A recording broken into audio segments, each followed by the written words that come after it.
ನಮಸ್ಕಾರ ವೀಕ್ಷಕರೇ, ಸಮಕಾಲೀನದ ಈ 142ನೇ ಕಂತಿಗೆ ನಿಮಗೆ ಸ್ವಾಗತ.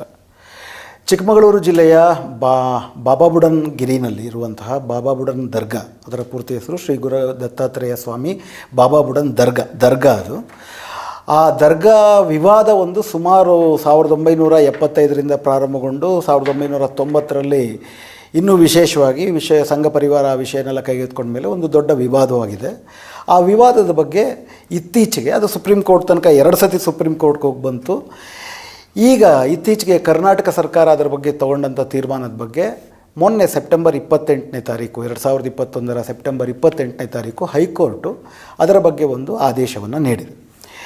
ಈ ಆದೇಶದ ಬಗ್ಗೆ, ಈ ಆದೇಶ ಏನು ಹೇಳಿದೆ, ಈ ಆದೇಶದ ತಾತ್ಪರ್ಯ ಏನು, ಸರ್ಕಾರ ಏನು ಮಾಡಬೇಕು, ಅದನ್ನೆಲ್ಲ ಚರ್ಚೆ ಮಾಡೋಣ. ಆದರೆ ಇದರ ಬಗ್ಗೆ ದಿಢೀರನೆ ಸರ್ಕಾರ ತೆಗೆದುಕೊಳ್ತಿರೋ ನಿಲುವು, ಅದರಲ್ಲೂ BJP ಸರ್ಕಾರ ತೆಗೆದುಕೊಳ್ತಿರೋ ನಿಲುವು ಮತ್ತು ಅದರ ಮಂತ್ರಿಗಳು, ಅದರಲ್ಲೂ ವಿಶೇಷವಾಗಿ ಸುನೀಲ್ ಕುಮಾರ್, ಸಿ ಟಿ ರವಿ ಇವರೆಲ್ಲ 2000ದಿಂದಲೂ ಕೂಡ ಈ ಬಾಬಾಬುಡನ್ ದರ್ಗಾ ಅನ್ನುವಂಥದ್ದು ಅದು ದರ್ಗಾ ಅಲ್ಲ, ದತ್ತಾತ್ರೇಯ ದೇವಸ್ಥಾನ, ಅದನ್ನು ವಿಮೋಚನೆ ಮಾಡ್ತೀವಿ, ಅಯೋಧ್ಯ ಥರ ಚಿಕ್ಕಮಗಳೂರಿನಲ್ಲೂ ಕೂಡ ಹೋರಾಟ ಕಟ್ತೀವಿ, ನಾವು ಕರ್ನಾಟಕವನ್ನು ಮತ್ತೊಂದು ಗುಜರಾತ್ ಮಾಡ್ತೀವಿ ಅಂತಲೂ ಕೂಡ ಆಗಿನ ಅನಂತಕುಮಾರ್ ಅವರ ಆದಿಯಾಗಿ ಎಲ್ಲರೂ ಒಂದು ಹೋರಾಟ ಕಟ್ಟಿದ್ರು. ಇವರ ರಾಜಕೀಯ ಏನೊಂದು ಮೇಲೆ ಬಂದಿದ್ದಿದೆ, ರಾಜಕೀಯದಲ್ಲಿ ಅವರೆಲ್ಲ ಕೆರಿಯರ್ ಏನು ಮಾಡಿಕೊಂಡಿದೆ, ವಿಶೇಷವಾಗಿ ಸುನೀಲ್ ಕುಮಾರ್ ಮತ್ತು ಸಿ ಟಿ ರವಿಯವರು ವಿಶೇಷವಾಗಿ ಬಾಬಾ ಬುಡನ್ಗಿರಿ ದರ್ಗಾ ವಿವಾದವನ್ನು ಕೋಮುವಾದೀಕರಿಸುತ್ತಾ, ಅದನ್ನು ಹಿಂದುವೀಕರಿಸುತ್ತಾ, ಬ್ರಾಹ್ಮಣೀಕರಿಸುತ್ತಾ ಬಂದಂಥ ಚಳವಳಿಯ ನಾಯಕರು. ಹೀಗಾಗಿ ಅವರೇ ಈಗ ಅಧಿಕಾರ ಸ್ಥಾನದಲ್ಲಿದ್ದಾರೆ. ವಿಶೇಷವಾಗಿ ಸುನೀಲ್ ಕುಮಾರ್ ಅವರು ಸಂಸ್ಕೃತಿ ಮಂತ್ರಿ ಬೇರೆ ಆಗಿದ್ದಾರೆ. ಅವರು ಮೊನ್ನೆ ಚಿಕ್ಕಮಗಳೂರಿನಲ್ಲೂ ಕೂಡ ಈ ಒಟ್ಟಾರೆ ಹೈಕೋರ್ಟ್ನ ತೀರ್ಮಾನದ ಆದೇಶದ ತಾತ್ಪರ್ಯವನ್ನು BJPಯ ಅಜೆಂಡಾ ಏನಿದೆ ಈ ಇಶ್ಯೂ ಬಗ್ಗೆ ಅದಕ್ಕೆ ತಕ್ಕಂತೆ ವ್ಯಾಖ್ಯಾನಿಸ್ತಿದ್ದಾರೆ. ನಿನ್ನೆ ಕ್ಯಾಬಿನೆಟ್ ಕೂಡ ಇದರ ಬಗ್ಗೆ ಒಂದು ಆದೇಶವನ್ನು ಜಾರಿಗೆ ತರುವುದರ ಬಗ್ಗೆ ಒಂದು ಉಪಸಮಿತಿಯನ್ನು ನೇಮಕ ಮಾಡಿದೆ. ಉಪಸಮಿತಿನಲ್ಲೂ ಕೂಡ ಹಿರಿಯ ಸಚಿವರಾದಂಥ ಅಶೋಕ್, ಮತ್ತೊಂದು ಕಡೆ ಇದೆ ಸುನೀಲ್ ಕುಮಾರ್ ಅವರು ಹಾಗೂ ಶಶಿಕಲಾ ಜೊಲ್ಲೆ ಅವರು, ಇವರು 3 ಜನರ ಒಂದು ಉಪಸಮಿತಿ ನೇಮಕ ಆಗಿದೆ.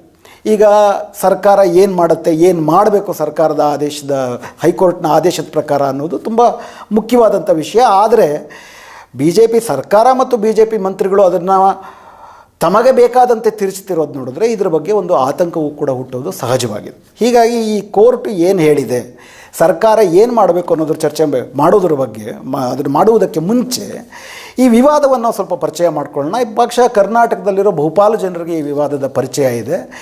ಕರ್ನಾಟಕ ಹಾಗೂ ಇಡೀ ಭಾರತ ಹಂಗೆ ನೋಡೋದಾದರೆ ಭಾರತ ಒಂದು ಸೌಹಾರ್ದ ಸಂಸ್ಕೃತಿಯ ತಾಣ. ಇಲ್ಲಿ ಹಲವಾರು ಧರ್ಮಗಳು ಬಂದಿದ್ದಾವೆ, ಹಲವಾರು ಧರ್ಮಗಳು ಸ್ಥಳೀಯ ಧರ್ಮಗಳಾಗಿ ಪುನರವತಾರವನ್ನು ಪಡ್ಕೊಂಡಿದ್ದಾವೆ.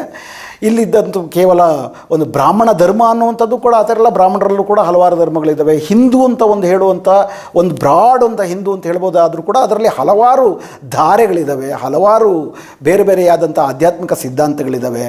ಅದರಲ್ಲಿ ವೈದಿಕ ಅವೈದಿಕ ಅನ್ನುವಂತಹ ದೊಡ್ಡ ಪರಂಪರೆಗಳಿದ್ದಾವೆ.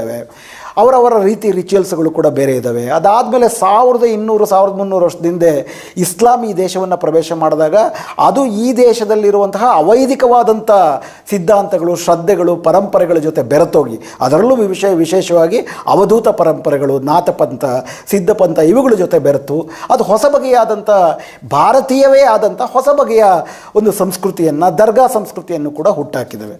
ಇವತ್ತು ನೀವು ನೋಡಿದ್ರೆ ಸಾಮಾನ್ಯ ಜನರು, ಅದರಲ್ಲೂ ಕೂಡ ಅಬ್ರಾಹ್ಮಣರಾದ ಅವೈದಿಕರಾದಂಥ ದುಡಿದು ಬದುಕುವಂತಹ ಪ್ರಧಾನವಾಗಿ ಶೂದ್ರ ದಲಿತ ಸಮುದಾಯಗಳು, ಆ ಶೂದ್ರ ದಲಿತ ಸಮುದಾಯಗಳಲ್ಲಿ ಈ ಹಿಂದೆ ಶೂದ್ರ ಸಮುದಾಯಗಳೇ ಆಗಿದ್ದಂಥ ಮುಸ್ಲಿಮರು, ಅವರ ಸೂಫಿ ಪಂಥ ಇವೆರಡು ಬೆರೆತು ಯಾವುದೇ ರೀತಿಯಾದಂಥ ಮಧ್ಯವರ್ತಿಯ ಅಗತ್ಯವಿಲ್ಲದಂತೆ ದೇಶಾದ್ಯಂತ ಹಲವಾರು ದರ್ಗಾಗಳನ್ನು ಹುಟ್ಟಾಕಿದ್ದಾರೆ. ಅದಕ್ಕೆ ಹಿಂದೂಗಳು ಹೋಗ್ತಾರೆ, ಮುಸ್ಲಿಮರು ಹೋಗ್ತಾರೆ, ತೆಂಗಿನಕಾಯಿ ಹೊಡಿತಾರೆ, ಗಂಧದ ಬತ್ತಿ ಹಚ್ತಾರೆ, ಅದರಲ್ಲೊಂದು ಗದ್ದುಗೆ ಥರ ಇರುತ್ತೆ, ಅಲ್ಲಿ ಏನು ಪೂರ್ವ ಸೂಫಿ ಸಂತರು ಅಲ್ಲಿ ನೆಲೆಸಿದ್ದಾರೆ ಅಂತ ಭಾವಿಸಲಾಗುತ್ತೆ. ಅದಕ್ಕೆ ತಮ್ಮದೇ ಆದಂಥ ರೀತಿಯಲ್ಲಿ ಪೂಜೆಗಳನ್ನ ಮಾಡ್ತಾರೆ. ಹಂಗೆ ನೋಡಿದ್ರೆ ಇದು ಸಂಪೂರ್ಣ ಪರಿಶುದ್ಧವಾದಂಥ ಇಸ್ಲಾಮೀಯ ಪದ್ಧತಿಗಳು ಅಲ್ಲ, ಆ ರೀತಿಯ ಆಗಮ ಪದ್ಧತಿಗಳನ್ನು ಆಚರಿಸುವಂಥ ಬ್ರಾಹ್ಮಣೀಯ ಪದ್ಧತಿಗಳು ಅಲ್ಲ. ಜನಸಾಮಾನ್ಯರು ತಮಗೆ ತೋರಿದಂತೆ ತಮ್ಮ ಶ್ರದ್ಧೆಯನ್ನು ತೋರಿಸ್ಕೊಳ್ತಾ ಬಂದಿದ್ದಾರೆ. ಕರ್ನಾಟಕದ ಆದ್ಯಂತ ಇಂಥ ಹಲವಾರು ಸೌಹಾರ್ದ ಸಂಸ್ಕೃತಿ ಕೇಂದ್ರಗಳಿದ್ದಾವೆ. ಅದರಲ್ಲಿ ಬಾಬಾ ಬುಡನ್ ದರ್ಗಾ ಕೂಡ ಒಂದು. ನೀವು ಈ ಇತಿಹಾಸವನ್ನು ನೋಡಿದ್ರೆ ಇಂಥ ಹಲವಾರು ಪರಂಪರೆಗಳ ಭಾಗವಾಗಿ ಕೂಡ ಅಲ್ಲಿ ಬಾಬಾ ಬುಡನ್ ದರ್ಗಾ ಬಂತು. ಬಟ್ ಐತಿಹಾಸಿಕ ದಾಖಲೆ ಅಂತ ನೀವು ನೋಡೋಕ್ಕೆ ಹೋದರೆ ನಮಗೆ 1760ಕ್ಕೆ ಮುಂಚೆ ಹೈದರಾಲಿ ಕೊಟ್ಟಂಥ ಒಂದು ಸನ್ನದು, ಆಮೇಲೆ ಟಿಪ್ಪು ಸುಲ್ತಾನ್ನ ಸನ್ನದು, ಮೈಸೂರು ಮಹಾರಾಜರು, ಇಲ್ಲಿಂದಾಚೆಗೆ ನಮಗೆ ಐತಿಹಾಸಿಕ ದಾಖಲೆಗಳು ಸಿಗ್ತವೆ. ಈ ಎಲ್ಲವನ್ನು ಕೂಡ ನೀವು ಪರಿಶೀಲಿಸಿದ್ರೆ ಇದು ಪ್ರಧಾನವಾಗಿ ದರ್ಗಾ ಆಗಿತ್ತು, ಬಾಬಾ ಬುಡನ್ ದರ್ಗಾ. ಈ ದರ್ಗಾಗೆ ಹಿಂದೂಗಳು ಕೂಡ ಬಂದು ತಮ್ಮ ಭಕ್ತಿ ಶ್ರದ್ಧೆಯನ್ನು ತೋರಿಸ್ತಾ ಇದ್ದರು, ಮುಸ್ಲಿಮರು ಕೂಡ ತೋರಿಸ್ತಾ ಇದ್ದರು. ಶಾಖಾದ್ರಿ ಅದರ ಒಟ್ಟಾರೆ ಉಸ್ತುವಾರಿಯನ್ನು ಮಾಡ್ಕೊಳ್ತಿದ್ರು. ಶಾಖಾದ್ರಿ ನೇಮಕ ಮಾಡಿದಂಥ ಮುಜಾವರ್ ಗರ್ಭಗುಡಿನಲ್ಲಿ ಗದ್ದುಗೆಗಳಿಗೆ ಮತ್ತು ಅಲ್ಲಿ ಚಡಾವ್ ಅಂತಾರೆ, ಚಿರಾಗ್ ಅಂತಾರೆ, ಹಿಂದೂಗಳು ಯಾವುದನ್ನು ಪಾದುಕೆ ಅಂತಾರೆ, ಅದನ್ನು ಸಂತರು ತೊಡ್ತಿದ್ದಂಥ ಚಡಾವ್ ಅಂತ ಅಂದ್ಬಿಟ್ಟು ಮುಸ್ಲಿಮರು ಭಾವಿಸ್ತಾರೆ. ಅದೇ ರೀತಿ ಏನನ್ನ ನಂದಾದೀಪ ಅಂತ ಹಿಂದೂಗಳು ಭಾವಿಸ್ತಾರೆ, ಅದನ್ನು ಚಿರಾಗ್ ಅಂತ ಹೇಳ್ತಾರೆ. ಅಲ್ಲಿ ಎಲ್ಲರೂ ಕೂಡ ಹೋಗಿ ತಮ್ಮದೇ ರೀತಿಯಲ್ಲಿ ಮುಜಾವರರು ಅವರ ಅಲ್ಲಿ ಪೂಜೆ ಅಂತಂದರೆ ಈ ಗಂಧಬತ್ತಿ ಹಚ್ಚೋದು ಮತ್ತು ಪಡಿ ಅಂತಂದರೆ ಪ್ರಸಾದವನ್ನು ಕೊಡೋದನ್ನು ಮಾಡ್ಕೊಂಡು ಬಂದಿದ್ದಾರೆ ಅನುಚಾನವಾಗಿ. ಇದರಲ್ಲಿ ಯಾವುದೂ ತೊಂದರೆ ಇರಲಿಲ್ಲ. ಇವತ್ತು ಬರೀ ಬಾಬಾ ಬುಡನ್ ದರ್ಗಾ ಅಲ್ಲ, ಇವತ್ತು ನಮ್ಮ ಕರ್ನಾಟಕದಲ್ಲೇ ಇಂಥ ನೂರಾರು, ಅದರಲ್ಲೂ ಉತ್ತರ ಕರ್ನಾಟಕ ಹೋದರೆ ಇಂಥ ನೂರಾರು ದರ್ಗಾಗಳು ನಿಮಗೆ ಸಿಗ್ತವೆ. ಅಲ್ಲಿ ಮುಜಾವರ್ರೆ, ಅಲ್ಲಿ ಹಿಂದೂಗಳು ಹೋಗ್ತಾರೆ, ಮುಸ್ಲಿಮರು ಹೋಗ್ತಾರೆ, ಇಬ್ಬರು ಕೂಡ ಕೈ ಮುಗಿತಾರೆ. ಮುಜಾವರ್ ಅವರಿಗೆ ತೀರ್ಥವನ್ನು ಅಥವಾ ಪಡಿಗಳನ್ನು ಕೊಟ್ಟು ಕಳಿಸ್ತಾರೆ.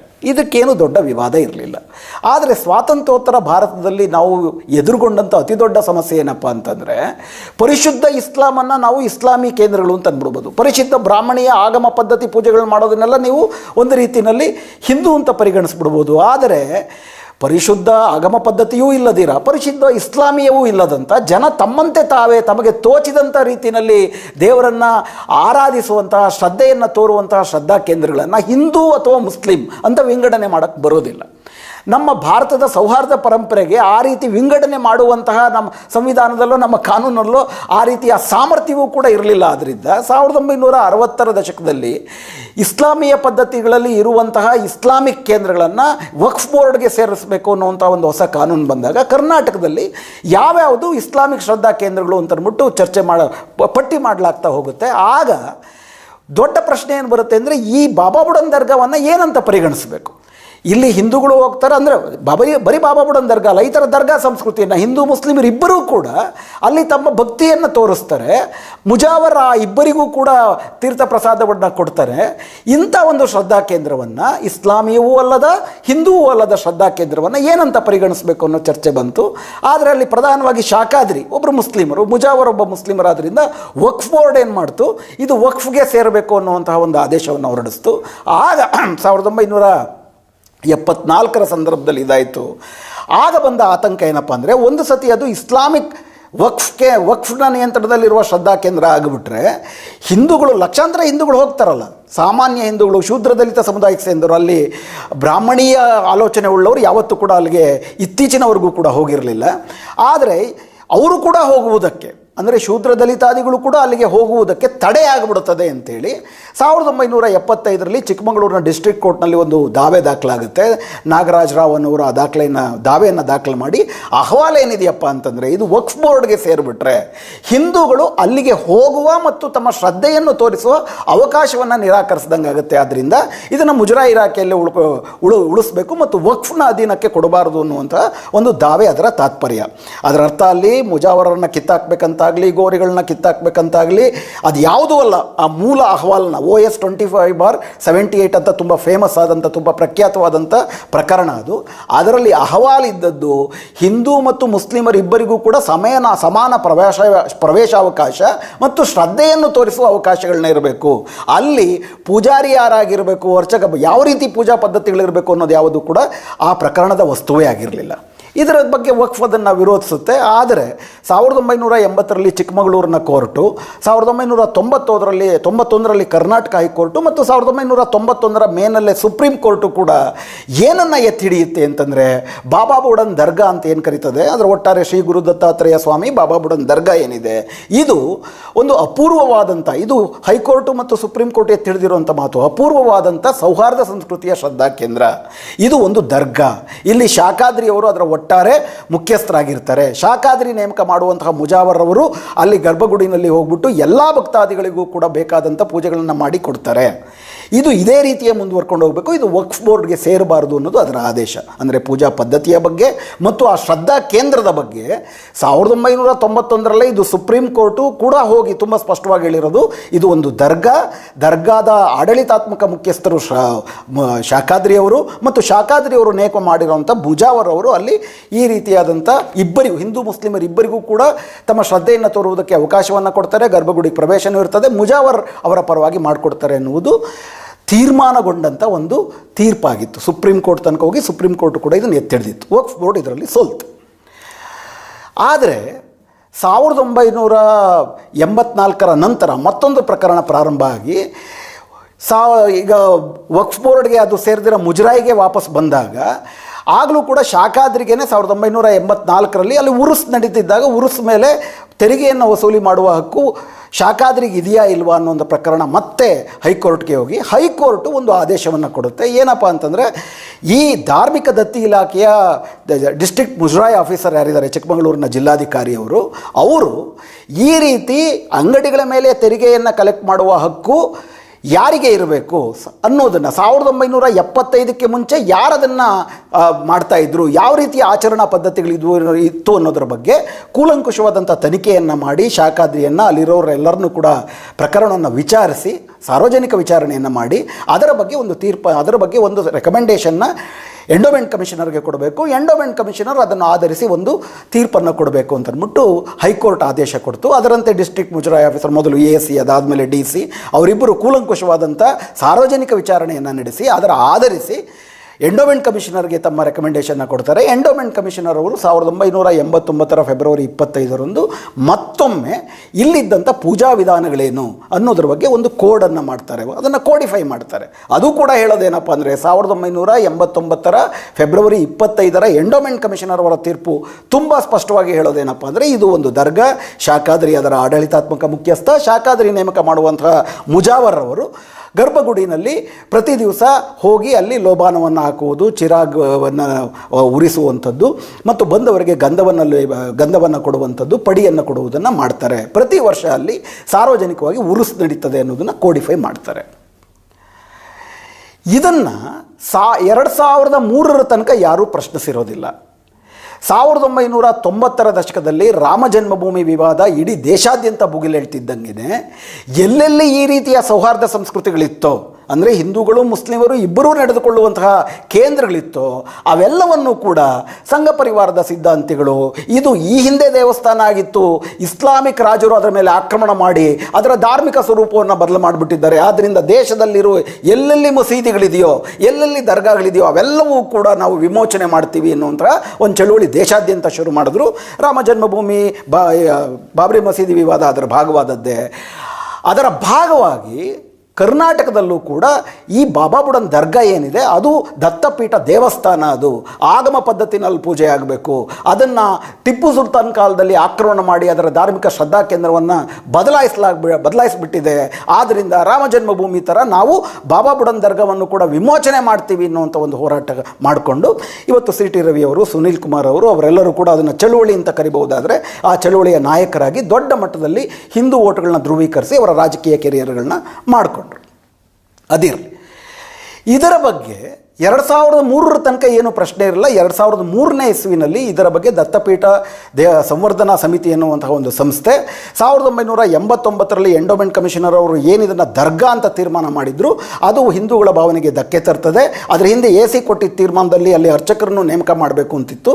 ಆದ್ದರಿಂದ 1989 ಫೆಬ್ರವರಿ 25 ಎಂಡೋಮೆಂಟ್ ಕಮಿಷನರು ಇದನ್ನು ಏನು ದರ್ಗಾ ಅಂತ ತೀರ್ಮಾನ ಕೊಟ್ಟಿದ್ದಾರೆ ಅದನ್ನು ರದ್ದು ಮಾಡಿ ಹಿಂದೂ ಅರ್ಚಕರನ್ನ ಮತ್ತು ಆಗಮ ಪದ್ಧತಿಯ ಪೂಜೆಗಳಿಗೆ ಅವಕಾಶ ಮಾಡಿಕೊಡ್ಬೇಕು ಅನ್ನುವಂಥ ದಾವೆಯನ್ನು 2003ರಲ್ಲಿ ಕರ್ನಾಟಕ ಹೈಕೋರ್ಟಲ್ಲಿ ದಾಖಲಿಸ್ತಾರೆ.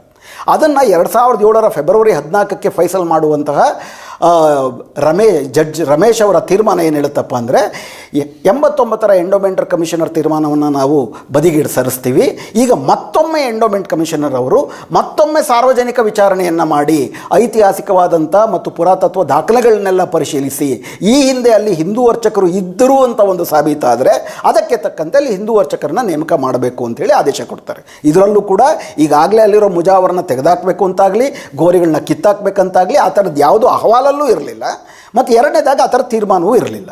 ಇದನ್ನು ಡಿವಿಷನ್ ಬೆಂಚ್ನಲ್ಲಿ ಶಾಖಾದ್ರಿ ಪ್ರಶ್ನಿಸ್ತಾರೆ.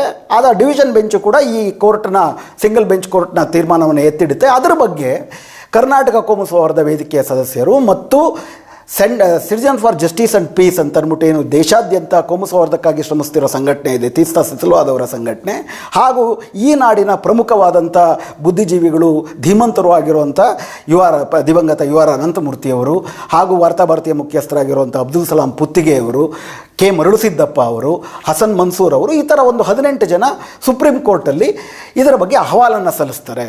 ಅದರ ದರ್ಗಾ ಸ್ವರೂಪವನ್ನು, ಸೌಹಾರ್ದ ಸಂಸ್ಕೃತಿಯನ್ನು ಉಳಿಸ್ಕೊಳ್ಬೇಕು, ಈ ರೀತಿ ಕೋಮು ಸೌಹಾರ್ದಕ್ಕೆ ಬೆಂಕಿ ಹಚ್ಚೋಗೋದಕ್ಕೆ ಅವಕಾಶ ಮಾಡಿಕೊಡಬಾರ್ದು ಅಂಥೇಳಿ 2008 ಡಿಸೆಂಬರ್ 1 ಇದರ ಬಗ್ಗೆ ಸ್ಟೇ ಆರ್ಡರ್ ಕೊಡುವಂತಹ ಸುಪ್ರೀಂ ಕೋರ್ಟ್ನ ದ್ವಿಸದಸ್ಯ ಪೀಠ ಏನು ಹೇಳುತ್ತೆ ಅಂತಂದರೆ, ಎಂಡೋಮೆಂಟ್ ಕಮಿಷನರ್ ಅವರು ಏನು ಹೈಕೋರ್ಟ್ನ ಪೀಠ ಹೇಳಿತ್ತು ಸಾರ್ವಜನಿಕ ವಿಚಾರಣೆ ಮಾಡಬೇಕು ಅನ್ನೋದನ್ನು ಮುಂದುವರಿಸಲಿ, ಆದರೆ ಆ ಎಂಡೋಮೆಂಟ್ ಕಮಿಷನರ್ ಅವರು ಅದ್ರ ಬಗ್ಗೆ ಅಂತಿಮ ತೀರ್ಮಾನವನ್ನು ತೆಗೆದುಕೊಳ್ಬಾರ್ದು, ಸಾರ್ವಜನಿಕ ವಿಚಾರಣೆಯನ್ನೆಲ್ಲ ಕೂಲಂಕುಷವಾಗಿ ನಡೆಸಿ ತಮಗೇನನ್ನಿಸುತ್ತೆ ಅನ್ನೋ ರೆಕಮೆಂಡೇಷನ್ನ ಮುಚ್ಚಿದ ಲಕೋಟೆಯಲ್ಲಿ ಈ ಸುಪ್ರೀಂ ಕೋರ್ಟ್ಗೆ ಸಲ್ಲಿಸಬೇಕು. ಅದುವರ ತನಕ 1989 ಫೆಬ್ರವರಿ 25 ಏನು ಎಂಡೋಮೆಂಟ್ ಕಮಿಷನರ್ ಅವರು ಆರ್ಡರ್ ಕೊಟ್ಟರು, ದರ್ಗಾ ಸಂಸ್ಕೃತಿ, ಶಾಖಾದ್ರಿ ಮುಖ್ಯಸ್ಥ ಮತ್ತು ಮುಜಾವರ್ ಅಲ್ಲಿ ಪೂಜೆಯನ್ನು ಮಾಡುವವರು ಅಂಥೇಳಿ, ಅದನ್ನು ಮುಂದುವರಿಸ್ಕೊಂಡು ಹೋಗಬೇಕು ಅಂಥೇಳಿ ಆ ಆರ್ಡರಲ್ಲಿ ಸ್ಪಷ್ಟವಾಗಿ ಹೇಳಲಾಗುತ್ತೆ. ಈ ಮಧ್ಯೆ 2010 ಇಸ್ವಿನಲ್ಲಿ ಎಂಡೋಮೆಂಟ್ ಕಮಿಷನರ್ ಅವರು ಸಾರ್ವಜನಿಕ ವಿಚಾರಣೆ ನಡೆಸ್ತಾರೆ. ದೊಡ್ಡ ವಿಚಾರಣೆ ನಡೆಯುತ್ತೆ ಚಿಕ್ಕಮಗಳೂರಲ್ಲಿ ಮತ್ತು ಬೆಂಗಳೂರಿನಲ್ಲಿ. ಸಾವಿರಾರು ಜನ ಅಭೂತಪೂರ್ವವಾಗಿರುವಂಥ ಐತಿಹಾಸಿಕ ದಾಖಲೆಗಳನ್ನು, ಆಡಳಿತಾತ್ಮಕ ದಾಖಲೆಗಳನ್ನು ಮತ್ತು ಹಲವಾರು ಸನ್ನದ್ಗಳನ್ನು ಇವೆಲ್ಲವನ್ನು ಕೂಡ ಎಲ್ಲ ಕಡೆಯಿಂದ ಸಂಗ್ರಹಿಸಿ ಎಂಡೋಮೆಂಟ್ ಕಮಿಷನರ್ಗೆ ಕೊಡಲಾಗುತ್ತೆ. ಎಂಡೋಮೆಂಟ್ ಕಮಿಷನರ್ ಅವರು ಇವೆಲ್ಲವನ್ನು ಪರಿಶೀಲಿಸಿ ತಮ್ಮ ರೆಕಮೆಂಡೇಷನ್ನ ಮುಚ್ಚಿದ ಕೋರ್ಟಿನಲ್ಲಿ 2011 ಸುಪ್ರೀಂ ಕೋರ್ಟ್ಗೆ ಸಲ್ಲಿಸ್ತಾರೆ. 2015 ಸುಪ್ರೀಂ ಕೋರ್ಟ್ ಅದನ್ನು ತೆರೆದು ನೋಡಿದಾಗ 2015 ಪೀಠ ಬದಲಾಗಿರುತ್ತೆ. ಆನಂತರ ಚೀಫ್ ಜಸ್ಟಿಸ್ ಆದಂಥ ರಂಜನ್ ಗೊಗೊಯ್ ಅವರು ಮತ್ತು ಇವತ್ತು ಏನು ಚೀಫ್ ಜಸ್ಟಿಸ್ ಆಗಿದ್ದಾರೆ ಎನ್ ವಿ ರಮಣ ಅವರು, ಇವರಿಬ್ಬರು ಇದ್ದಂಥ ದ್ವಿಸದಸ್ಯ ಪೀಠ ಆ ಮುಚ್ಚಿದ ಲಕೋಟೆಯಲ್ಲಿ ಎಂಡೋಮೆಂಟ್ ಕಮಿಷನರ್ ಅವರು ಕೊಟ್ಟಂಥ ವರದಿಯನ್ನು ತೆಗೆದು ಅಹವಾಲ್ದಾರರಿಗೂ ಕೊಡ್ತಾರೆ. ಮತ್ತು ಅದನ್ನು ಓದಾದ್ಮೇಲೆ ಅವ್ರಿಗೆ ಅನ್ಸೋದೇನಪ್ಪ ಅಂತಂದರೆ, ಇದು ಒಂದು ಸೂಕ್ಷ್ಮವಾದಂಥ ಒಂದು ವಿಷಯ. ಯಾಕಂದರೆ ಎಂಡೋಮೆಂಟ್ ಕಮಿಷನರ್ ಅವರು ಏನು ಮಾಡಿರ್ತಾರೆ ವಿಚಾರಣೆ ಮಾಡಿ, ಅದೇ ಅಂದರೆ ಏನು ಆಗಾಗಲೇ ನಿಮಗೆ ಗೊತ್ತಿದೆ, 2010 ಕರ್ನಾಟಕದಲ್ಲಿ BJP ಸರ್ಕಾರ ಇತ್ತು, ಬಹುಮಾಡಿ ಒಟ್ಟಾರೆ ವಾತಾವರಣ 2014 ನಂತರ ಅಂತೂ ಎಲ್ಲ ಕಡೆಯೂ ಕೂಡ ಈ ಹವಾವೇ ಎದ್ದಿತ್ತು.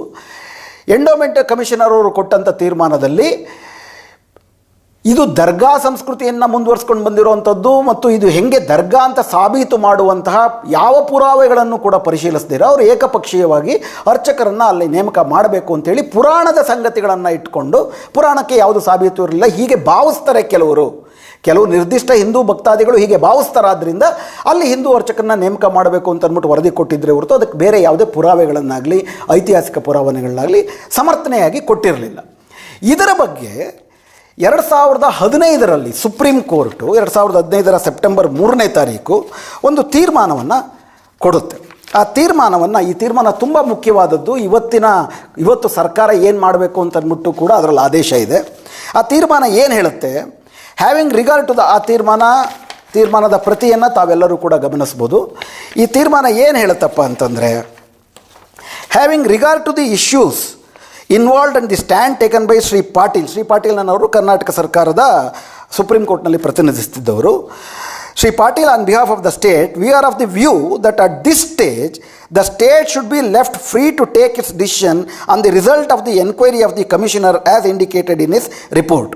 ಅಂದರೆ ಈ ಪ್ರಕರಣದಲ್ಲಿ ಒಳಗೊಂಡಿರುವ ವಿಷಯಗಳನ್ನು ಪರಿಶೀಲಿಸಿದಾಗ ಮತ್ತು ಸರ್ಕಾರದ ವಕೀಲರು ಮುಂದಿಟ್ಟಿರುವ ಮನವಿಯನ್ನು ಪರಿಶೀಲಿಸಿದಾಗ ನಮಗೇನು ಅನಿಸುತ್ತೆ ಅಂತಂದರೆ, ಇದರ ಬಗ್ಗೆ ಅಂತಿಮ ತೀರ್ಮಾನವನ್ನು ತೆಗೆದುಕೊಳ್ಳುವುದಕ್ಕೆ ಕರ್ನಾಟಕ ಸರ್ಕಾರಕ್ಕೆ ಬಿಟ್ಟುಬಿಡಬೇಕು, ಅವರು ಸ್ವತಂತ್ರವಾಗಿ ಇದರ ಬಗ್ಗೆ ತೀರ್ಮಾನ ತೆಗೆದುಕೊಳ್ಳಿ ಅಂತ ನಾವು ಭಾವಿಸ್ತೀವಿ.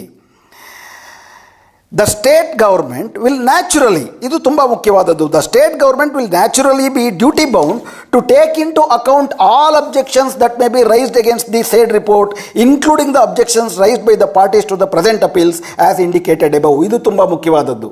ಸ್ಟೇಟ್ ಗೌರ್ಮೆಂಟ್ ಇದರ ಬಗ್ಗೆ ಹೆಂಗೆ ತೀರ್ಮಾನ ತೆಗೆದುಕೊಳ್ಬೇಕು, ಸುಪ್ರೀಂ ಕೋರ್ಟ್ ಕೊಟ್ಟಿರುವ ನಿರ್ದೇಶನ ಏನಪ್ಪ ಅಂದರೆ, ಕರ್ನಾಟಕ ಸರ್ಕಾರ ಇದರ ಬಗ್ಗೆ ಸ್ವತಂತ್ರ ತೀರ್ಮಾನವನ್ನು ತೆಗೆದುಕೊಳ್ಳುವುದಕ್ಕೆ ಮುಂಚೆ ಎಂಡೋಮೆಂಟ್ ಕಮಿಷನರ್ ಅವರ ತೀರ್ಮಾನದಿಂದ ಬಾಧಿತರಾಗುವಂತಹ ಅದರ ಬಗ್ಗೆ ಭಿನ್ನಾಭಿಪ್ರಾಯ ಉಳ್ಳಂತಹ ಎಲ್ಲರ ಅಭಿಪ್ರಾಯಗಳನ್ನು ಕೂಡ ಸಮೀಕರಿಸಬೇಕು, ಕೇಳಿಸ್ಕೋಬೇಕು.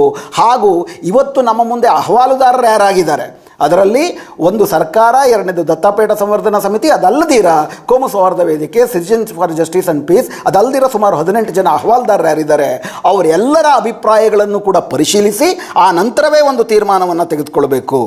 There after the state government will decide the matter. ಅದನ್ನು ಆಧರಿಸಿ ಅದಾದ ನಂತರವೇ ಸ್ಟೇಟ್ ಗೌರ್ಮೆಂಟ್ ಅದರ ಬಗ್ಗೆ ತೀರ್ಮಾನ ತೆಗೆದುಕೊಳ್ಬೇಕು.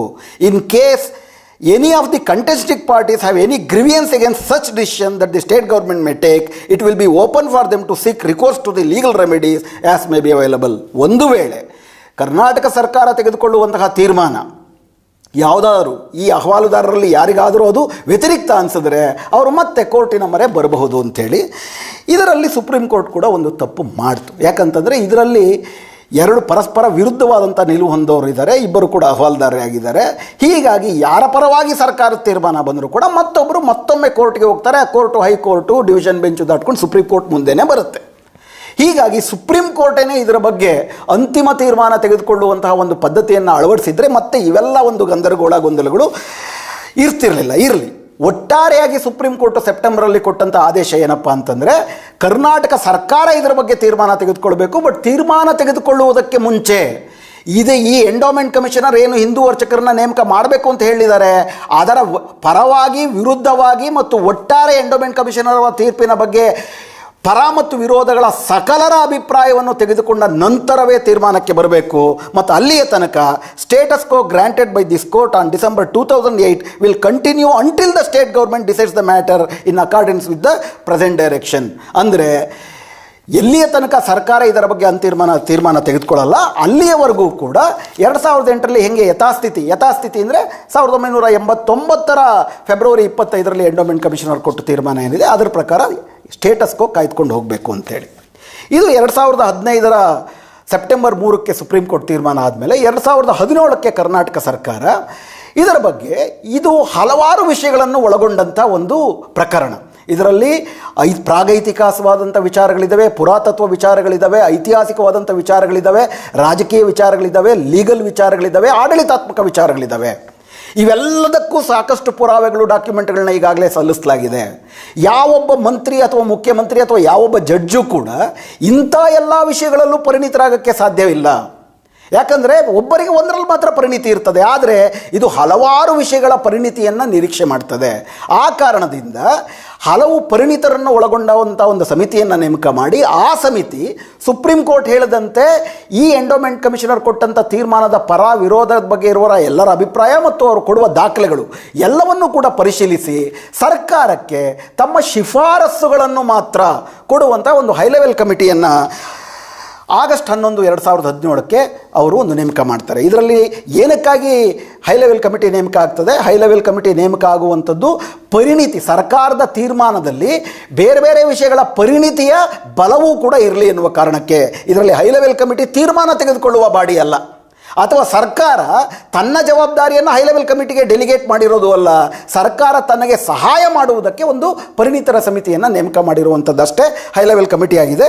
ಅದು ಕೊಟ್ಟಿರೋ ರೆಫರೆನ್ಸ್ಗಳನ್ನ ಕೂಡ ನೀವು ನೋಡಿದ್ರೆ ಹಲವಾರು ವಿಷಯಗಳಲ್ಲಿ to issue notice to all the interested parties and objection and to conduct enquiry and submit a report.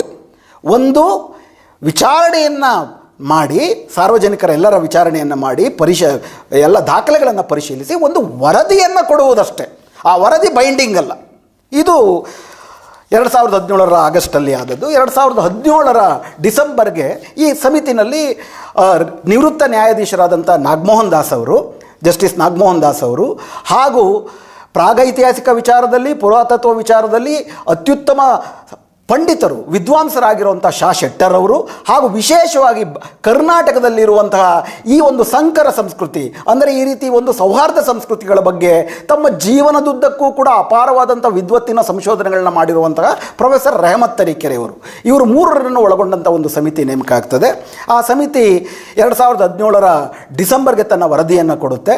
ಆ ವರದಿಯನ್ನು ಆಧರಿಸಿ 2018 ಮಾರ್ಚ್ನಲ್ಲಿ ಸರ್ಕಾರ ತನ್ನ ಆದೇಶವನ್ನು ಹೊರಡಿಸ್ತದೆ. ಅದರಲ್ಲಿ ಕ್ಯಾಬಿನೆಟ್ಟು ಈ ವರದಿಯನ್ನು ಕೂಲಂಕುಷವಾಗಿ ಪರಿಶೀಲಿಸಿ ಇದರಲ್ಲಿ ತಾತ್ಪರ್ಯ ಇದೆ, ಸರಿ ಇದೆ ಅಂತ ಭಾವಿಸಿ ನಿರ್ದಿಷ್ಟವಾಗಿ 1989 ಫೆಬ್ರವರಿ 25 ಎಂಡಮೌಂಟ್ ಕಮಿಷನರ್ ಅವರು ಏನು ತೀರ್ಮಾನ ಮಾಡಿದ್ರು, ಇದೊಂದು ದರ್ಗಾದ ಆಡಳಿತಾತ್ಮ ಮುಖ್ಯಸ್ಥ ಶಾಖಾದ್ರಿ ಅವರು ನೇಮಕ ಮಾಡುವ ಮುಜಾವರ್ ಅವರು ಗರ್ಭಗುಡಿನಲ್ಲಿ ಹಿಂದೂಗಳಿಗೆ ಮತ್ತು ಮುಸ್ಲಿಮರಿಗೆ ಇಬ್ಬರಿಗೂ ಕೂಡ ಬಂದು ಅಲ್ಲಿ ತಮ್ಮ ಭಕ್ತಿಯನ್ನು ತೋರಿಸುವುದಕ್ಕೆ ಅವಕಾಶ ಮಾಡಿಕೊಟ್ಟು ತೀರ್ಥವನ್ನು ಪಡಿಯನ್ನು ಎಲ್ಲ ಮಾಡ್ತಾರೆ. ಚಿರಾಗನ್ನು ಇದು ಮಾಡೋದು, ಚಡಾವಗೆ ಪೂಜೆ ಮಾಡೋದು, ಇವೆಲ್ಲವೂ ಕೂಡ ಮುಜಾವರ್ ಅವರ ಜವಾಬ್ದಾರಿ.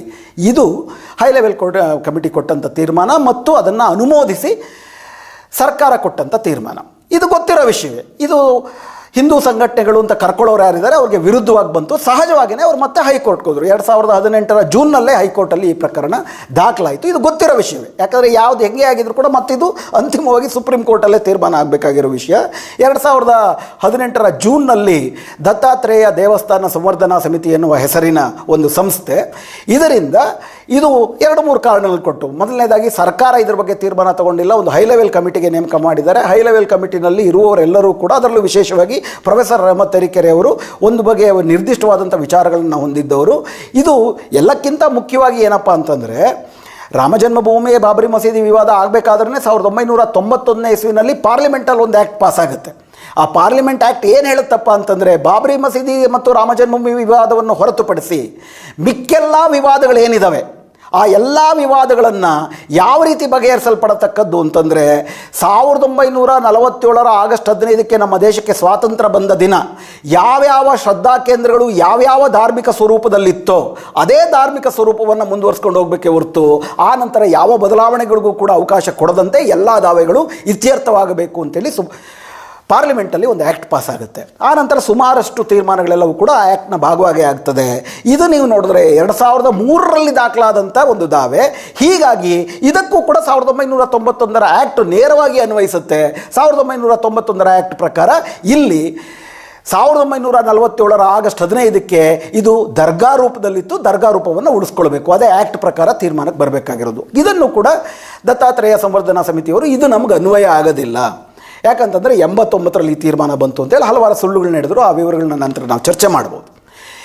ಈ ಪ್ರಕರಣ 3 ವರ್ಷಗಳ ಕಾಲ ಕೋರ್ಟಲ್ಲಿ ನೆನಗಿದು ಬಿದ್ದು, ಬಹುಶಃ ಕೋವಿಡ್ ಕಾರಣಗಳಿಗಾಗಿ ಕೂಡ 2021 ಸೆಪ್ಟೆಂಬರ್ 28 ಇದರ ಬಗ್ಗೆ ಕರ್ನಾಟಕ ಹೈಕೋರ್ಟ್ನ ಜಸ್ಟಿಸ್ ದಿನೇಶ್ ಕುಮಾರ್ ಅವರು, PS ದಿನೇಶ್ ಕುಮಾರ್ ಅವರು ಇದರ ಬಗ್ಗೆ ಒಂದು ಆದೇಶವನ್ನು ಹೊರಡಿಸಿದ್ದಾರೆ. ಈ ಆದೇಶ ಏನು ಹೇಳುತ್ತೆ? ಈ ಆದೇಶದ ಆಪರೇಟಿವ್ ಪೋರ್ಷನ್ ಮಾತ್ರ ತಮಗೆ ಓದಿ ಹೇಳ್ಬಿಡ್ತೀನಿ ನಾನು. ಇದರಲ್ಲಿ ಪೆಟಿಷನರ್ ಯಾರು? ದತ್ತಾತ್ರೇಯ ದೇವಸ್ಥಾನ ಸಂವರ್ಧನಾ ಸಮಿತಿನವರು. ಅವರು ಅಹವಾಲು ಹಾಕಿದ್ದೇನು? ಕರ್ನಾಟಕ ಸರ್ಕಾರ 2018 ಮಾರ್ಚಲ್ಲಿ ಏನು ಆದೇಶವನ್ನು ಹೊರಡಿಸಿದ್ರು, 1989 ಎಂಡೋಮೆಂಟ್ ಕಮಿಷನರ ತೀರ್ಮಾನದ ಪ್ರಕಾರ ಕೇವಲ ಮುಜಾವರ್ ಮಾತ್ರವೇ ಗರ್ಭಗುಡಿನಲ್ಲಿ ಪೂಜೆಯನ್ನು ಮಾಡಬೇಕು ಮತ್ತು ಶಾಖಾದ್ರಿ ಇದರ ಆಡಳಿತಾತ್ಮಕ ಜವಾಬ್ದಾರಿಯನ್ನು ವಹಿಸ್ಕೊಳ್ಬೇಕು ಅನ್ನೋಂಥ ತೀರ್ಮಾನ ಏನಿದೆ, ಆ ರಿಟ್ ಪಿಟಿಷನ್ ಏನಿದೆ ಅದನ್ನು ಅಲೋ ಮಾಡಲಾಗಿದೆ, ಅಂದರೆ ಅದನ್ನು ಸ್ವೀಕರಿಸಲಾಗಿದೆ. ಹೀಗಾಗಿ ಸರ್ಕಾರ 2018ನಲ್ಲಿ ಮಾಡಿದಂಥ ಆದೇಶವನ್ನು ರದ್ದುಗೊಳಿಸಲಾಗಿದೆ. ಮೂರನೇದು ತುಂಬ ಮುಖ್ಯವಾದದ್ದು, the matter is remitted to the state government with a direction to reconsider the matter afresh in accordance with the law without reference to the report of the high level committee. ಇದು operative portion. ಇದರಲ್ಲಿ ಏನು ಹೇಳ್ತಿದ್ದಾರೆ, ಈ ಪ್ರಕರಣವನ್ನು ಮತ್ತೆ ನಾವು ರಾಜ್ಯ ಸರ್ಕಾರಕ್ಕೆ ವಾಪಸ್ ಕೊಡ್ತಾ ಇದ್ದೀವಿ. ಜೊತೆಗೆ ಏನು ಡೈರೆಕ್ಷನ್ ಕೊಡ್ತಾ ಇದ್ದೀವಿ, ಮತ್ತೊಮ್ಮೆ ಇದನ್ನು ಅಫ್ರೆಶ್ ಆಗಿ ಕಾನೂನಿನ ಪ್ರಕಾರ ಹೈ ಲೆವೆಲ್ ಕಮಿಟಿ ರಿಪೋರ್ಟನ್ನು ಬದಿಗೆ ಸರಿಸಿ ಮತ್ತೊಮ್ಮೆ ಇದನ್ನು ಕರ್ನಾಟಕ ಸರ್ಕಾರ ಪರಿಶೀಲಿಸಬೇಕು ಅಂತ ರಾಜ್ಯ ಸರ್ಕಾರ ಆದೇಶ ನೀಡಿದೆಯೋ, ಹೈಕೋರ್ಟ್ ಆದೇಶ ನೀಡಿದೆಯೇ ವಿನಃ ಇದರಲ್ಲಿ ಅರ್ಚಕರನ್ನು ನೇಮಕ ಮಾಡಬೇಕು ಅನ್ನೋದ್ರಲ್ಲಾಗಲಿ, ಮುಜಾವರಿಗಾಗಲೇ ಏನಿದ್ದಾರೆ ಮುಜಾವರನ್ನ ತೆಗೆದು ಗರ್ಭಗುಡಿಯಿಂದ ಹೊರಗಾಕಬೇಕು ಅನ್ನೋದಾಗಲಿ, ಅಥವಾ ಬಾಬಾ ಬುಡನ್ ದರ್ಗಾದ ಪರಿಸರದಲ್ಲಿರುವ ಗೋರಿಗಳನ್ನು ಹೊರಗಡೆ ಕಿತ್ತು ಎಸೆಯಬೇಕು ಅನ್ನೋದಾಗಲಿ ಯಾವುದೂ ಕೂಡ ಈ ಆದೇಶದಲ್ಲಿಲ್ಲ. ಈ ಆದೇಶ ಹೇಳಿರೋದು ಒಂದೇ ಒಂದು ವಿಷಯ ಏನಪ್ಪ ಅಂತಂದರೆ, ಹೈ ಲೆವೆಲ್ ಕಮಿಟಿ ಕೊಟ್ಟಂಥ ತೀರ್ಮಾನ ಮತ್ತು ಹಿಂದಿನ ಸರ್ಕಾರದ ತೀರ್ಮಾನವನ್ನು ರದ್ದುಪಡಿಸಲಾಗಿದೆ. ಈಗ ಸರ್ಕಾರ ಹೊಸದಾಗಿ ಈ ಪ್ರಕರಣವನ್ನು ಪರಿಶೀಲಿಸಬೇಕು. ಈಗ ಸರ್ಕಾರ ಹೊಸದಾಗಿ ಪರಿಶೀಲಿಸಬೇಕು ಅಂದರೆ ಏನು ಮಾಡಬೇಕು? ಇದು 2015 ಸೆಪ್ಟೆಂಬರ್ 3 ಸುಪ್ರೀಂ ಕೋರ್ಟ್ನ ನಿರ್ದೇಶನದಂತೆ ಈ ಸರ್ಕಾರವೂ ಕೂಡ ಎಂಡೋಮೆಂಟ್ ಕಮಿಷನರ್ ಅವರು ಕೊಟ್ಟಂಥ ತೀರ್ಪಿನ ವಿರೋಧ ಮತ್ತು ಪರ ಹಾಗೂ ಸುಪ್ರೀಂ ಕೋರ್ಟ್ನಲ್ಲಿ ಅಹವಾಲುದಾರರ ಎಲ್ಲರ ಅಭಿಪ್ರಾಯಗಳನ್ನು ಈ ಸರ್ಕಾರವು ಪರಿಶೀಲಿಸಿ ಆ ನಂತರವೇ ಒಂದು ತೀರ್ಮಾನಕ್ಕೆ ಬರಬೇಕು. ದಿಢೀರನ್ನು ಅರ್ಚಕ ನೇಮಕ ಮಾಡೋದಾಗಲಿ, ಗೋರಿಗಳನ್ನ ಕಿತ್ತಾಕೋದಾಗಲಿ, ಮುಜಾವರನ್ನ ಅಲ್ಲಿಂದ ತೆಗೆಯೋದಾಗಲಿ, ಇನ್ಫ್ಯಾಕ್ಟ್ ಮುಜಾವರನ್ನ ಅಲ್ಲಿಂದ ತೆಗೆಯುವ ವಿಷಯವಾಗಲಿ, ಗೋರಿಗಳನ್ನ ಕಿತ್ತಾಕೋ ವಿಷಯವಾಗಲಿ, ಇಡೀ ಈ ಪ್ರಕರಣದಲ್ಲೂ ಕೂಡ ಒಂದು ವಿಚಾರಣೆಯ ವಸ್ತುವೇ ಆಗಿರಲಿಲ್ಲ. ಉದ್ದಕ್ಕೂ ವಾದ ಇರೋದೇನಪ್ಪ ಅಂದರೆ ಮುಜಾವರ್ ಜೊತೆಗೆ ಅಲ್ಲಿ ಒಬ್ಬ ಹಿಂದೂ ಆಗಮ ಪದ್ಧತಿನಲ್ಲಿ ಪೂಜೆ ಮಾಡುವ ಅರ್ಚಕನೂ ಇರಬೇಕು ಅಂತ ಹೊರತು ಮುಜಾವರನ್ನು ತೆಗಿಬೇಕಂತಲ್ಲ, ಗೋರಿಗಳನ್ನ ಅಲ್ಲಿಂದ ಸ್ಥಳಾಂತರಿಸಬೇಕು ಅಂತ ಅಲ್ವೇ ಅಲ್ಲ. ಇದನ್ನು ಮಂತ್ರಿಯ ಸ್ಥಾನದಲ್ಲಿರುವಂತಹ ಸುನಿಲ್ ಕುಮಾರ್ ಅವರು ಮತ್ತು ಕರ್ನಾಟಕ ಸರ್ಕಾರ ತನಗೆ ಬೇಕಂತೆ ತಿರುಚಿ ತಪ್ಪು ವ್ಯಾಖ್ಯಾನವನ್ನು ಮಾಡಿ ಕಂಟೆಂಪ್ಟ್ ಆಫ್ ಕೋರ್ಟ್ ಮಾಡ್ತಿದ್ದಾರೆ. ಕೋರ್ಟಿನ ವ್ಯಾಖ್ಯಾನವನ್ನು ತಿರುಚ್ತಿದ್ದಾರೆ, ಸುಳ್ಳುಗಳನ್ನು ಹೇಳ್ತಿದ್ದಾರೆ. ನಿನ್ನೆ ಸುನಿಲ್ ಕುಮಾರ್ ಅವರು ಮತ್ತೊಂದು ಹೇಳ್ತಾರೆ, ನಾಗೇನಹಳ್ಳಿನಲ್ಲಿ ದರ್ಗಾ ಇರೋದು, ದತ್ತಾತ್ರೇಯ ಪೀಠದಲ್ಲ ದರ್ಗಾ ಇರೋದು, ಮುಸ್ಲಿಮರೆಲ್ಲ ನಿಮ್ಮ ಗೋರಿಗಳನ್ನ ತೊಗೊಂಡೋಗ್ಬಿಟ್ಟು ನಾಗೇನಹಳ್ಳಿಗೆ ಹೋಗ್ಬಿಡಿ ಅಂತ. ಇದು ಇವರು 20 ವರ್ಷದಿಂದ ಹೇಳ್ಕೊಂಬರ್ತಿರೋ ಸುಳ್ಳು. ಇದಕ್ಕಿರುವಂಥ ಎಲ್ಲ ಪುರಾವೆಗಳು ಏನಪ್ಪ ಅಂತಂದರೆ, ಅನೂಚಾನವಾಗಿಯೂ ಕೂಡ ಇದು ಬಾಬಾ ಬುಡನ್ ದರ್ಗಾ ಆಗಿತ್ತು. ಟಿಪ್ಪು ಸುಲ್ತಾನ್ ಕಾಲದಲ್ಲಿ, ಪೂರ್ಣಯ್ಯನ ಕಾಲದಲ್ಲಿ ಮತ್ತು ನಾನ್ಮಡಿ ಕೃಷ್ಣರಾಜ ಒಡೆಯರ್ ಕಾಲದಲ್ಲಿ ಕೊಟ್ಟಿರುವಂತಹ ಎಲ್ಲ ದತ್ತಿಗಳೆಲ್ಲವೂ ಕೂಡ ಶ್ರೀ ಗುರು ದತ್ತಾತ್ರೇಯ ಸ್ವಾಮಿ ಬಾಬಾ ಬುಡನ್ ದರ್ಗಾಗೆ ಆಗುವ ಖರ್ಚುಗಳನ್ನು ನಿಭಾಯಿಸಿಕೊಳ್ಳುವುದಕ್ಕಾಗಿ ಅವರು 3 ಹಳ್ಳಿಗಳನ್ನು ಇನಾಮಾಗಿ ಕೊಡ್ತಾರೆ. ಯಾವುದಕ್ಕೆ? ಬಾಬಾ ಬುಡನ್ ದರ್ಗಾಗೆ. ಯಾವುದು ಆ 3 ಹಳ್ಳಿ? ಒಂದು ಹಳ್ಳಿಯ ಹೆಸರು ಇನಾಮ್ ದತ್ತಾತ್ರೇಯ ಪೀಠ, ಇನ್ನೊಂದು ಹಳ್ಳಿಯ ಹೆಸರು ಸುರಗುಪ್ಪೆ, 3ನೇ ಹಳ್ಳಿಯ ಹೆಸರು ನಾಗೇನಹಳ್ಳಿ. ಈ 3 ಹಳ್ಳಿಗಳು ಬಾಬಾ ಬುಡನ್ ದರ್ಗಾಗೆ ಇನಾಮ್ ಅಂತ ಕೊಟ್ಟಿರೋ ಹೊರತು ನಾಗೇನಹಳ್ಳಿನಲ್ಲೇ ಬಾಬಾ ಬುಡನ್ ದತ್ತಪೀಠ ಇದೆ, ಬಾಬಾ ಬುಡನ್ ದರ್ಗಾ ಇದೆ ಅಂತಂದ್ಬಿಟ್ಟು ಎಲ್ಲೂ ಹೇಳಿದ್ದಲ್ಲ. ಈ ರೀತಿ ಸುಳ್ಳುಗಳನ್ನ ಹೇಳ್ಕೊಂಬರ್ತಿದ್ದಾರೆ. ಆ ಸುಳ್ಳುಗಳನ್ನು ಇವತ್ತು ಅಧಿಕಾರದಲ್ಲಿರೋದ್ರಿಂದ ಅದನ್ನು ಜಾರಿ ಮಾಡಲಿಕ್ಕೆ ಹೊರಡ್ತಿದ್ದಾರೆ. ಮತ್ತೊಮ್ಮೆ ನಾನು ಸರ್ಕಾರದಲ್ಲಿ ಕ್ಯಾಬಿನೆಟ್ನ ಸಬ್ ಕಮಿಟಿ ಮುಂದೆ ಈ ಮಾಧ್ಯಮದ ಮೂಲಕ ವಿನಂತಿ ಮಾಡ್ತೀನಿ. ಈಗ ಸರ್ಕಾರ ನಿಮಗೆ ಹೈಕೋರ್ಟ್ ಕೊಟ್ಟಿರುವ ಆದೇಶ ಏನು ಹೇಳುತ್ತೆ ತಾತ್ಪರ್ಯದಲ್ಲಿ ಅಂತಂದರೆ, ನೀವು ಮತ್ತೊಮ್ಮೆ ಇದರ ಪರ ಮತ್ತು ವಿರೋಧ ಇರುವ ಎಲ್ಲರ ಅಭಿಪ್ರಾಯಗಳನ್ನು, ದಾಖಲೆಗಳನ್ನು ಪರಿಶೀಲಿಸಿದ ನಂತರವೇ ಒಂದು ತೀರ್ಮಾನಕ್ಕೆ ಬರಬೇಕು.